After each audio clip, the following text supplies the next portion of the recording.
The craziest part is the day I finally stopped a grown adult from sabotaging my job. I didn't do it with a speech or a complaint to HR or some dramatic confrontation. I did it with a chair I borrowed from my boss's office and the kind of smile that makes a bully's stomach drop.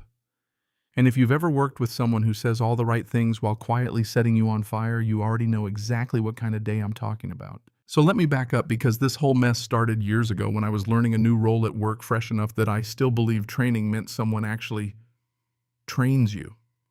I wasn't brand new to the company, but I was new to the position, and my success depended on one person, this senior coworker, who had all the knowledge, all the access, and absolutely no intention of sharing any of it. Her name wasn't important, but her type was. You've met her even if you haven't met her. The kind of person who keeps their voice sweet, keeps their nails polished, keeps their calendar so busy, and somehow always looks like a hero right when you're left holding the bag. She had this falsely friendly chirp she used like perfume, just thick enough to cover the stink of what she was doing. Every time I tried to shadow her, she'd tilt her head, smile like we were friends, and say, "Oh, I don't have anything for us to work on right now, but I'll let you know when I do." And I'd believe her, at first. Then I started noticing the pattern. Days later, sometimes the very next day, I'd hear she'd completed a project that would have been perfect for training. Something I was supposed to learn. Something she could have looped me in on with one email, one quick, "Hey, come sit in." But nope. She'd do it alone, then act surprised that I hadn't learned it through osmosis. Weeks of that will mess with your head, especially when you're trying to be polite. You don't want to be the new person who complains. You don't want to look needy. And you keep thinking, maybe I'm just missing the timing, maybe I'm not being proactive enough, maybe I should just try harder. So I tried harder. I followed up. I called her one day, calm, professional, just asking what the plan was because I was still not getting what I needed. And that's when she pulled her favorite trick. She answered the phone in this loud, slow, exaggerated voice like she was speaking to a confused animal in a zoo. Now, you know I told you. She said, dragging each word, that anytime you're free, you need to come to my office so I can train you. And I froze because I could hear it, the performance in her tone. She wasn't talking to me, she was talking at me for an audience. Then it hit me. Our boss was in the room with her. That's what she'd been building toward, not just keeping me untrained, but making it look like it was my fault. Like I was lazy, like I was disengaged, like I didn't care. And I'll tell you something, you can handle being new, you can handle being overwhelmed, you can even handle someone being openly rude. But being painted as irresponsible when you're trying your hardest, that does something deep, like it scrapes your pride in a way that doesn't heal quickly. I didn't go straight to management, and I'll own that. Part of it was fear. Part of it was how charmed they were by her whole helpful senior employee act. And part of it was me being honestly a little too much of a chicken. I kept imagining it backfiring, me looking dramatic, her looking like the victim, and suddenly I'm the problem employee. So instead I decided I'd handle it in a way that couldn't be twisted. The next morning I showed up extra early enough the building still had that quiet hum like it hadn't fully woken up yet. I walked past empty desks, past the break room where the coffee hadn't even finished brewing, and I stepped into my boss's office. Now, I'm not saying I stole anything, I'm saying I borrowed a chair. Temporarily. Very temporarily. But I did it in a way my boss would absolutely notice, because I wanted him to notice. I wanted him to see an empty spot, to see the missing chair, to understand something was happening, without me having to file some official complaint. Then I marched that chair down the hall like I was delivering a throne, and I plopped it right next to her desk. Right next to her, not across the room, not in the doorway, not hovering like a nervous intern. I set it like I belonged there, like it was normal, like I had every right to take up space. And then I sat and I waited. When she walked in, she almost didn't even look at me at first, because in her mind I wasn't a person, I was a prop. But then she saw the chair. And she stopped so hard her whole body did that tiny recoil people do when reality changes without warning. I looked up and I gave her the biggest, brightest smile I could manage. "I have great news," I said, cheerful enough to be suspicious. "My supervisor turned me loose and said I'm free to shadow you all day, every day for the foreseeable future." I watched her face, and I'm telling you, it was like watching someone's brain run into a wall. The smile didn't know where to go. The eyes tried to stay polite while the panic climbed up behind them. Her mouth opened, then closed again, because she couldn't say the things she wanted to say, not with me sitting there like a golden retriever with a notebook. So I added, still smiling, I figured I'd go ahead and be ready. I didn't want to miss a thing. Isn't that awesome? And that's the moment I learned something important about people who weaponize niceness. They only look powerful when you give them space to operate in the dark. Put a spotlight on them, sit down beside them, make them perform their helpfulness in daylight, and suddenly they're not so comfortable. She was icy for days after that.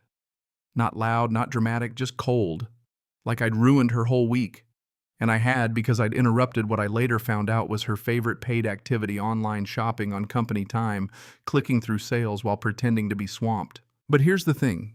She couldn't complain about me being there because she'd just told management she was available to train me. She couldn't say she had nothing to work on because I was sitting there ready. She couldn't paint me as lazy anymore because I showed up early, eager, prepared, parked beside her like a reminder she couldn't shake. Either she trained me or she exposed herself. There was no comeback for that. And I'm not proud of everything I've ever done in an office, but I'll admit it. Even now, years later, I still get this quiet little satisfaction thinking about that chair. How something so small, so petty, so harmless shut down a whole sabotage campaign without me ever raising my voice. That story always comes back to me when people ask, how do you deal with someone who's smiling while they're undermining you? Sometimes you don't fight the smile. You just make them live inside it. Now, if that was the only time I'd had to stand my ground, life would have been simpler. But it wasn't. Because not long after that chapter, my family ran into another kind of conflict, the kind that doesn't happen under fluorescent lights, but out where the wind and the weather decide what's safe and what isn't. My family lives on a rural property that's been in use a long time. Big old trees, the kind that have been standing there since before anybody thought about curb appeal or landscaping trends. For years, those trees were just part of the place. Shade in the summer, a windbreak in the winter, that deep quiet you only get when you're not packed in like sardines. But time catches up with everything. Even trees. We started noticing cracks in trunks, a few leaning more each season, heavy branches coming down after storms, branches so big you don't call them branches anymore, you call them problems. We watched, we waited, we hoped, and then nature made the decision for us. One night during bad weather, a massive tree came down without much warning. It didn't completely block the driveway, but it came close enough that we had to climb and pick our way through debris just to get past. And worse, it crushed some antique farm equipment we had stored nearby. Not something we used every day, but something with history. The kind of thing you can't replace because you're not replacing metal, you're replacing memories. That was the moment we all agreed waiting longer was basically daring someone to get hurt. So we hired professionals. Real people with real equipment who know how to drop a tree safely instead of turning it into a YouTube disaster. Some of the dangerous ones were near the edge of the property and a few were between our place and the neighbor next door. Others provided shade to the neighbor across the road, and I already knew somebody would have feelings. After some of the trees came down, I walked to the end of the road to grab the mail and look at how the view had changed. The neighbor across the street happened to be outside, and it started normal, one of those casual, rural hey moments, like we were just two people existing in the same wide open space. Then he went passive-aggressive, the polite kind. The tone people use when they want to complain but still want to look reasonable. He said his yard didn't get nearly as much shade anymore, and then he hit me with, well, it would have been nice if you'd asked us about it first, with this half smile that didn't match the words. And I understood him. People get attached to how things used to look. They get used to comfort. Shade's nice. But I also had the image in my head of that fallen tree, the crushed equipment, the way it could have just as easily landed where a person was standing. So I looked at him and said, simple and honest, "Sorry, friend. Would you have rather they hit your house?" That ended the whole conversation right there. No argument, no comeback, just a pause because there really isn't a great response to, would you prefer a tree through your roof? And that's the truth people don't love. Nostalgia doesn't get a vote when safety becomes a real issue. Trees fall where gravity takes them, not where neighbors wish they would. If the choice is between losing shade or losing a fence or worse, the answer should be obvious. I thought that would be the end of my little run-in with other people's entitlement. But then the universe decided I needed a final exam in boundary setting, and it came wrapped in a fancy neighborhood, a clipboard mentality, and a drone. My name's Jake Turner, and I live just outside town on an old piece of country land my dad bought back in the 90s, back when the area was mostly fields, a couple barns, and one road that dead-ended into nothing. My house sits a little off by itself, and behind it I've got a second garage where I spend weekends working on motorcycles. It's my happy place, you know. Grease under my nails, a radio humming, tools laid out the way I like them. Sometimes I work on my own bike, sometimes a friend's. Sometimes I help the neighbor kid with something small if he's got a leak or a rattle that sounds expensive. It's not a business, not a shop, just a loud, greasy hobby. Apparently that was enough to start a war. Years after we moved in, A high-end subdivision got built next to my property. They called it Maple Ridge Estates. You know the type. Fancy entrance sign matching mailboxes, newsletters that read like government warnings. At first, no problem. I saw their residents at the grocery store. They saw me loading lumber into my pickup. Everybody stayed in their lane. Then the board changed and Brenda Holloway became HOA president. If you've ever met someone who smiles while talking to you like she's already drafting a complaint, that was Brenda. Perfect hair, neat blouse, that tight little grin that says I'm being nice but I'm also keeping score. The first letter arrived on a Monday. Nice envelope. HOA logo. Heavy paper. Real. We take ourselves way too seriously. Energy. It said my fence was materially damaging the visual aesthetic of their community and didn't comply with their architectural standards. I had 30 days to correct the violation. I actually laughed at first because I thought it had to be a mistake. My fence had been there years before their luxury community even existed. In minor detail, I didn't live in their HOA. I never signed anything, never agreed to their rules. I was outside their boundary. I took the letter inside and handed it to my wife, Megan. Now, Megan's an attorney, but not the loud TV kind who shouts and slams folders. She's the dangerous kind. The kind who reads, quietly raises an eyebrow, and gets very calm right before someone else's life gets expensive. She scanned the letter, looked up at me, and said, "They just made a huge mistake." I said, "You do realize we're not in their HOA, right?" She smiled small and sharp. "I do. Looks like Brenda doesn't." Megan drafted a response, short, polite, surgical. She explained our property had a separate parcel number, wasn't part of Maple Ridge Estates, and wasn't subject to their HOA. She attached county records proving it, mailed it certified, and we both sort of shrugged like, all right, end of story. Yeah, no. A week later, another letter, then another, then a notice of fines, then another one. The tone escalated like someone climbing a ladder. They didn't realize was leaning against the wrong building. Suspected commercial activity, excessive noise, resident complaints, risk of reduced property values. At that point, I wasn't even mad. I was impressed. They were trying to find a man who legally had nothing to do with them. Then Brenda showed up in person. I was in the garage tuning an old bike hands covered in grease when someone started pounding on my gate. Not knocking, pounding. I walked over and there she was, folder in hand, standing like she'd come to repossess my freedom. "Mr. Turner," she said without so much as a hello, "we have repeatedly notified you about your violations." "You've got the wrong address," I said. "I'm not in your HOA. Your property borders our community," she said, like that sentence gave her magical powers. "Your activities affect our residents." I shrugged. "My existence probably affects them too. Still doesn't make you my boss." Her jaw tightened. She leaned slightly, trying to look over my fence.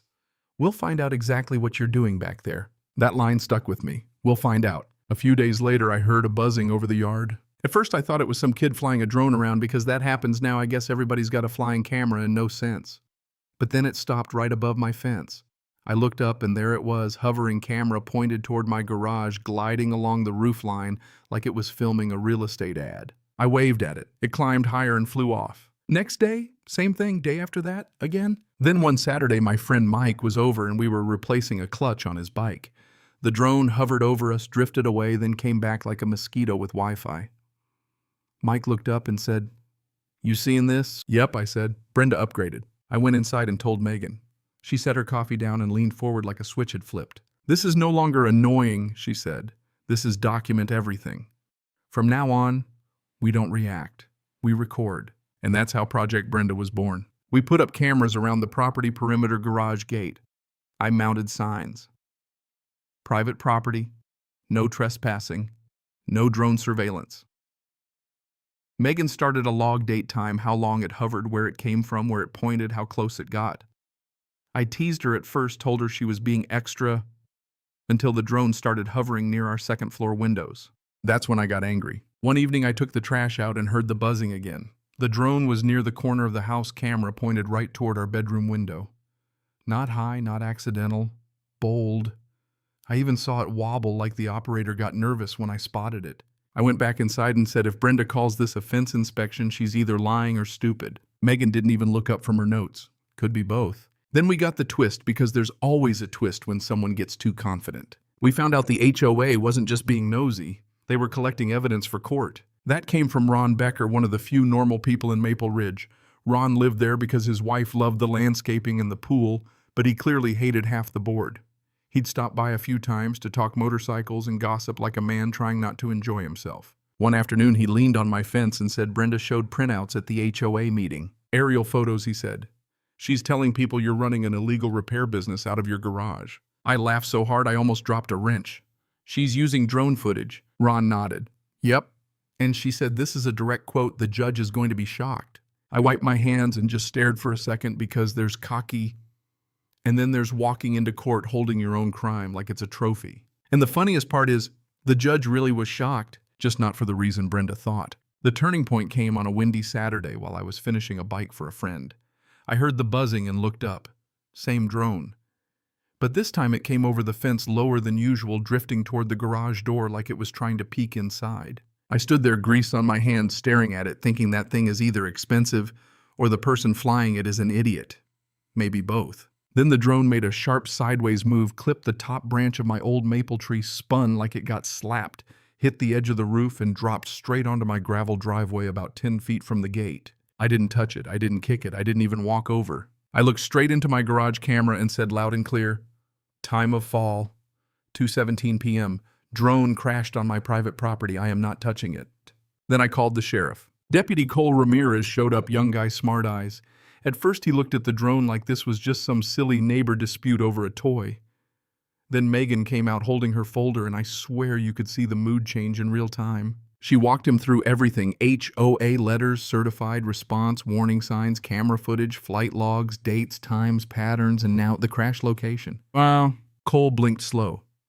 Do you want to file a report? Before I could answer, Megan said, we want it officially documented and we want chain of custody preserved. Cole nodded like he understood exactly who was running the operation in our house. He wrote the report, collected the drone as evidence, and said they'd identify the owner. They identified the owner fast. The drone was registered to Gary Pittman, HOA board member. Brenda's sidekick, the guy who stood next to her at meetings, nodding like his batteries charged off her voice. 4 days later, we got served. The HOA filed a civil suit against me, and the claims were wild, unauthorized commercial activity, excessive noise, reduced market value, and my personal favorite, interference with evidence collection.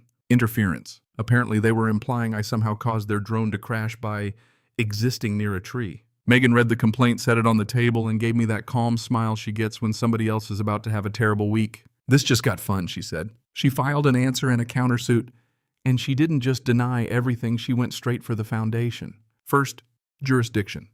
Our property wasn't part of the HOA, and they had no authority to issue fines, demands, or restrictions. Second, invasion of privacy. Repeated drone flights over private property, recording our yard, our garage hovering near residential windows. Third, harassment. Escalating letters, fake fines, in-person intimidation, ongoing surveillance. Fourth, attorney's fees and costs. And then the cherry on top, a motion to exclude all their drone footage as unlawfully obtained. The first hearing was unreal. Brenda sat across the aisle in a dark green suit, trying to look confident like she was still in charge. Gary looked like wet drywall. Their attorney looked decent, but you could tell he signed up for a fence dispute and got handed a drone stalking mess. He opened with a speech about protecting community standards and a potentially unlawful repair operation. Then he said they had video showing activity consistent with commercial use. Judge Harold Whitmore, gray-haired, calm voice like he could shut down a riot, looked over his glasses and asked, "And how was this video obtained?" Silence. Not normal courtroom quiet. The kind of silence where you can hear people remembering their mistakes. The attorney hesitated, then said something like aerial footage from adjacent property. Megan stood up like she'd been waiting a month for that sentence. She laid it out: police report, surveillance footage, flight logs, repeated entries into our property, the crash, the registration to a board member.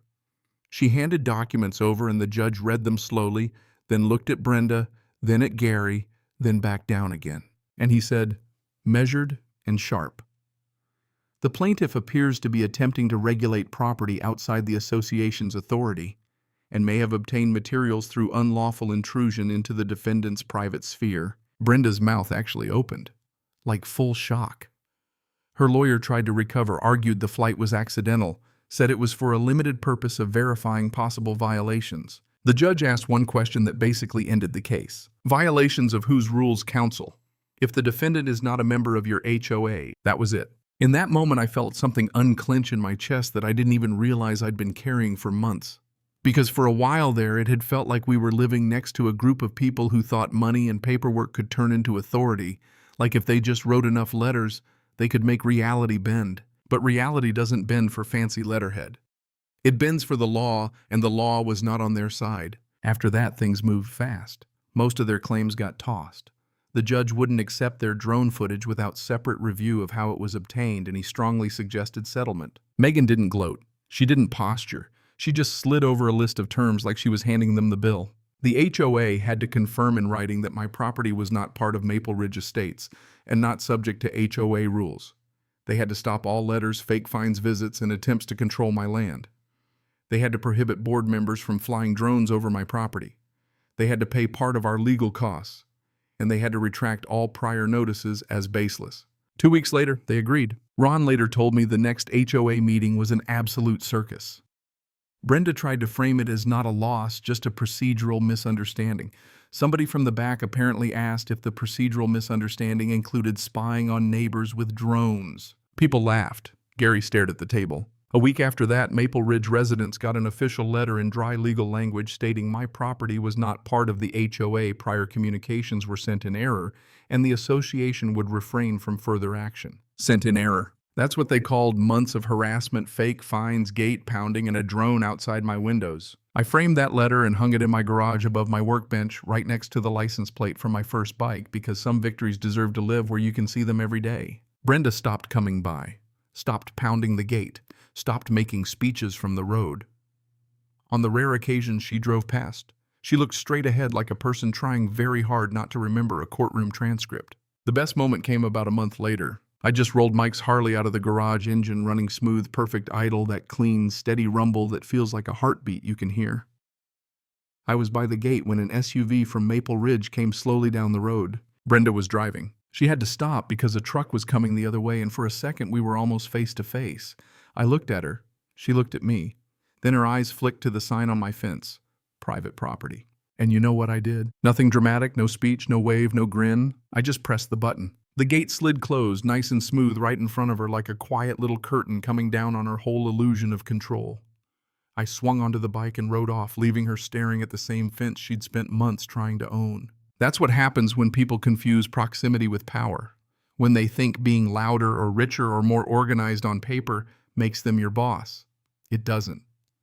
And the scary lesson in all of this, workplace neighbors, HOAs, any of it, is that a lot of people will push as far as you let them, smiling while they do it, pretending it's normal, until someone finally stands up and makes the boundary real. The moral, if there is one, is kind of bitter.